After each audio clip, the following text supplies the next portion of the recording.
ठाकरेंचा वेगळा डाव, शेतकऱ्यांना हाताशी धरून राजकारण, निवडणुकांचे बिगुल वाजलेत, वेळापत्रक जाहीर झालेत आणि अशातच उद्धव ठाकरे आज मराठवाडा दौऱ्यावर आहेत. मागच्या महिन्यात अतिवृष्टीमुळे मराठवाड्यात शेतीचं मोठ्या प्रमाणात नुकसान झालं आणि त्यामुळे शेतकऱ्यांसाठी सरकारने काही हजार कोटींचं पॅकेज जाहीर केलं. त्यातली मोठी रक्कम दिवाळी आधी मिळेल असं सरकारनं जाहीर केलं होतं. तर शेतकऱ्याला खरंच सरकारने मदत केली आहे का, हे जाणून घेण्यासाठी उद्धव ठाकरे मराठवाडा दौऱ्यावर आले आणि यावेळी त्यांनी उपस्थित शेतकऱ्यांशी संवाद साधलाय. त्यावेळी उद्धव ठाकरे यांनी मी राजकारणासाठी किंवा मतं मागायला आलेलो नाही, तर तुमच्या लढ्यासाठी तुमची साथ मागायला आलोय असं सांगितलं.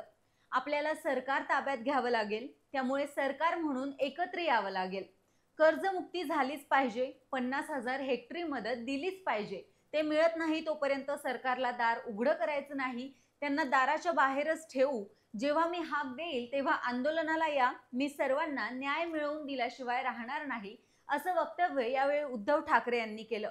पण आता प्रश्न असा पडतो की निवडणुकांच्या आधीच बरोबर यांना शेतकरी बांधव किंवा सामान्य जनता कशी दिसते आणि मतं मागायला आलेलो नाहीत असं म्हणणारे उद्धव ठाकरे सरकार पाडण्याचं स्टेटमेंट का देत आहेत?